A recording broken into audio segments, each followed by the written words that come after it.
दादी माँ की कहानियाँ। शहर के शोर शराबे और कंक्रीट के जंगलों से बहुत दूर एक घना और हरा भरा जंगल था। इसी जंगल के किनारे एक छोटी सी मिट्टी की झोपड़ी थी, जहाँ नन्ही तारा अपनी माँ के साथ रहती थी। तारा के पास कोई महंगे खिलौने नहीं थे, लेकिन उसके पास एक ऐसा दिल था जो सोने से भी ज्यादा कीमती था। वह अक्सर चिड़ियों से बातें करती और फूलों को मुस्कुराते हुए देखती थी। तारा की माँ जंगल से सूखी लकड़ियां चुनकर शहर में बेचती थी, जिससे उनका गुजारा चलता था।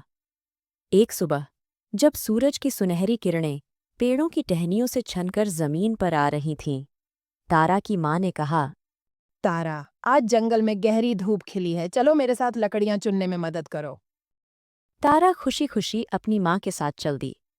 वह रास्ते में नाचती गाती जा रही थी। उसे क्या पता था कि आज का दिन उसके जीवन का सबसे अनोखा दिन होने वाला है। जंगल में पहुंचकर माँ लकड़ियां बीनने में मशगूल हो गईं। तभी तारा की नज़र एक बहुत ही सुंदर खरगोश पर पड़ी। उस खरगोश की आंखें नीलम जैसी नीली थीं और उसके कान मखमल की तरह नरम लग रहे थे। तारा उसे देखकर ठिठक गई। ओह, तुम कितने सुंदर हो। तारा धीरे से बुदबुदाई। जैसे ही तारा उसके करीब गई, खरगोश फुदककर आगे बढ़ गया। तारा को लगा कि खरगोश उसके साथ लुका छिपी खेल रहा है। वह अपनी माँ की आवाज़ और जंगल की सीमाओं को भूलकर उसके पीछे दौड़ने लगी। वह खरगोश कभी झाड़ियों के पीछे छिप जाता तो कभी ऊंची घास में ओछल हो जाता। दौड़ते दौड़ते तारा जंगल के उस हिस्से में पहुंच गई जहां सूरज की रोशनी भी मुश्किल से पहुंच रही थी। अंत में खरगोश एक पुरानी गुफा के पास रुक गया। तारा ने धीरे से कदम आगे बढ़ाया और फुर्ती से उसे अपनी बाहों में भर लिया। पकड़ लिया। वह खुशी से चिल्लाई। जैसे ही तारा के कोमल हाथों ने उस खरगोश को छुआ, एक तेज सुनहरी रोशनी चमकी। तारा ने डर के मारे अपनी आंखें बंद कर लीं। जब उसने आंखें खोलीं, तो उसके हाथों में खरगोश नहीं, बल्कि सामने एक बेहद खूबसूरत परी खड़ी थी। परी के पंख इंद्रधनुष के रंगों जैसे चमक रहे थे। तारा हैरान रह गई। परी ने मुस्कुराते हुए कहा, डरो मत, नन्ही तारा। मेरा नाम अरण्यका है। एक दुष्ट जादूगरनी ने मुझे ईर्ष्या के कारण श्राप देकर खरगोश बना दिया था। उसने कहा था कि जब तक कोई निष्पाप और दयालु हृदय वाला व्यक्ति मुझे निस्वार्थ भाव से नहीं छुएगा, मैं इसी रूप में रहूंगी। तुम्हारी दया ने मुझे आज आजाद कर दिया। अरण्यका ने तारा की मासूमियत देखकर कहा, मांगो तारा, तुम जो चाहो मांग सकती हो। मैं तुम्हारी कोई भी इच्छा पूरी कर सकती हूँ। तारा उलझन में पड़ गई। उसने कभी अपने लिए कुछ मांगा ही नहीं था। वह सोचने लगी, क्या मैं मिठाई मांगूं या नए कपड़े? लेकिन उसे कुछ समझ नहीं आया।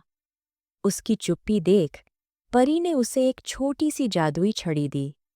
वह छड़ी चंदन की लकड़ी की बनी थी और उसकी नोक पर एक चमकता हुआ सितारा था। परी ने कहा, लगता है तुम्हें अभी कुछ नहीं चाहिए। यह जादुई छड़ी रखो। जब भी तुम्हें लगे कि किसी को तुम्हारी मदद की जरूरत है, बस इसे हवा में घुमाना और अपनी इच्छा बोल देना। इतना कहकर परी हवा में विलीन हो गई। तारा अपनी माँ के पास वापस आई और उन्हें सब कुछ बताया। माँ ने उसे गले लगा लिया। जब वे दोनों घर पहुंची तो उन्होंने देखा कि उनके दरवाजे पर एक छोटा सा हाथी का बच्चा लेटा हुआ है। वह दर्द से बुरी तरह कराह रहा था और उसकी आंखों से बड़े बड़े आंसू गिर रहे थे। तारा ने पास जाकर देखा कि हाथी के पैर में एक बड़ा और गहरा जख्म था। शायद वह किसी शिकारी के जाल में फंस गया था। तारा का दिल पसीज गया। उसने अपनी माँ से कहा, माँ, हम इसे ऐसे तड़पते हुए नहीं देख सकते। तारा को तुरंत जादुई छड़ी की याद आई। उसने छड़ी निकाली, उसे 3 बार हवा में लहराया और कहा, हे जादुई छड़ी, इस नन्हे हाथी का दर्द दूर कर दो और इसके घाव भर दो। छड़ी से एक रोशनी की लहर निकली और हाथी के पैर को छू गई। देखते ही देखते घाव गायब हो गया। नन्हा हाथी झट से खड़ा हो गया। उसने अपनी सूंड से तारा को प्यार किया और खुशी से चिंघाड़ते हुए जंगल की ओर दौड़ गया। अगले दिन तारा अपने आंगन में बैठी थी कि तभी एक काला कौवा उसके सिर के ऊपर मंडराने लगा। वह बहुत परेशान लग रहा था और जोर-जोर से काँव-काँव कर रहा था। क्या हुआ मेरे दोस्त, तुम इतने परेशान क्यों हो? तारा ने पूछा। कौवा उड़कर एक पेड़ की नीची टहनी पर बैठ गया और अपनी भाषा में कुछ बताने की कोशिश करने लगा। तारा को समझ आया कि वह उसे कहीं ले जाना चाहता है। तारा उसके पीछे पीछे चली। कौवा उसे पास के एक सूखे तालाब के पास ले गया। वहां तारा ने देखा कि बहुत सारे पक्षी, तोते, गौरैया और मैना बेहोश पड़े थे। भीषण गर्मी के कारण तालाब का पानी सूख गया था और पक्षी प्यास से दम तोड़ रहे थे। कौवा अपनी चोंच में थोड़ा सा पानी लाने की कोशिश कर रहा था, लेकिन वह काफी नहीं था। तारा ने अपनी जादुई छड़ी उठाई और कहा, इस तालाब को शीतल और स्वच्छ जल से भर दो ताकि कोई भी पक्षी प्यासा न रहे। क्षण भर में तालाब लबालब भर गया। ठंडी हवाएं चलने लगीं।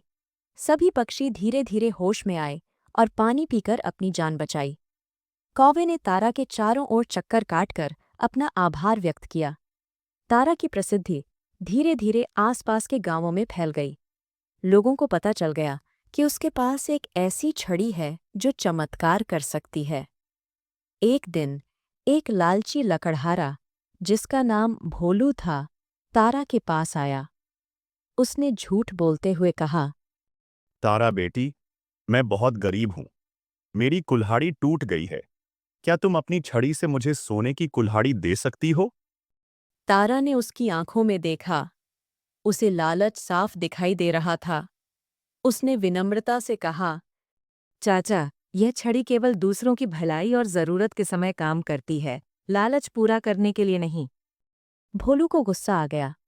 उसने रात के अंधेरे में तारा की छड़ी चुराने की योजना बनाई। जब सब सो रहे थे, वह तारा की झोपड़ी में घुसा और छड़ी लेकर भागने लगा। लेकिन जैसे ही उसने जंगल में कदम रखा, कौवे और उसके मित्रों ने उसे देख लिया। कौवों की पूरी फौज ने भोलू पर हमला कर दिया। हजारों कौवे एक साथ कांव-कांव करने लगे और उसे चोंच मारने लगे। घबराकर भोलू ने छड़ी फेंक दी और वहां से जान बचाकर भागा। समय बीतता गया। एक दिन तारा की मां अचानक बहुत बीमार पड़ गई। उनके शरीर में तेज बुखार था और कोई भी दवा काम नहीं कर रही थी। तारा बहुत रोई। उसने जादुई छड़ी उठाई और मां को ठीक करने की प्रार्थना की, लेकिन इस बार छड़ी से कोई रोशनी नहीं निकली। तारा घबरा गई। तभी वही परी अरण्यका फिर से प्रकट हुई। परी ने कहा, तारा, इस छड़ी की शक्ति अब समाप्त हो रही है। इसकी शक्ति वापस लाने के लिए तुम्हें एक बड़ा त्याग करना होगा। क्या तुम अपनी सबसे प्रिय चीज मुझे दे सकती हो? तारा ने बिना सोचे अपनी वह गुड़िया परी को दे दी, जो उसकी मां ने उसके बचपन में फटे कपड़ों से बनाई थी। वह गुड़िया तारा को दुनिया में सबसे प्यारी थी। तारा की निस्वार्थ भावना देखकर परी मुस्कुराई। उसने कहा, तुम्हारी ममता और त्याग ने छड़ी को फिर से जीवित कर दिया है। परी ने स्वयं अपनी शक्तियों से मां को स्वस्थ कर दिया और तारा को बताया कि असली जादू छड़ी में नहीं, बल्कि उसकी निस्वार्थ भावना में है। परी तारा की दयालुता से इतनी प्रभावित हुई कि उसने तारा और उसके परिवार को कभी न खत्म होने वाला सुख और वैभव प्रदान किया। उनकी छोटी सी कुटिया एक सुंदर घर में बदल गई, जहां हमेशा अनाज के भंडार भरे रहते थे। लेकिन तारा नहीं बदली। वह अब भी उस जंगल में जाती, पक्षियों को दाना डालती और जानवरों की मदद करती। वह जादुई छड़ी अब उसने जंगल के एक पुराने पेड़ के कोटर में सुरक्षित रख दी थी, ताकि केवल तभी इस्तेमाल हो जब दुनिया को उसकी वाकई जरूरत हो। जंगल के कौवे, हाथी और खरगोश अब तारा के सबसे अच्छे दोस्त थे। फिर उस इलाके में कभी सूखा नहीं पड़ा और न ही कभी कोई जानवर भूखा रहा। तारा की कहानी ने सबको यह सिखाया कि सच्ची दौलत वह नहीं जो हमारे पास है, बल्कि वह है जो हम दूसरों के साथ बांटते हैं। जब हम बिना किसी लालच के किसी की मदद करते हैं, तो पूरी कायनात हमारी मदद करती है। लालची व्यक्ति कभी सुखी नहीं रहता, जैसा कि लकड़हारे भोलू के साथ हुआ। हमें अपने आसपास के पशु पक्षियों और पर्यावरण का ख्याल रखना चाहिए। आपसे अनुरोध है कि इस चैनल को लाइक, शेयर, कमेंट और सब्सक्राइब करें। साथ ही बेल आइकन भी दबाएं। धन्यवाद।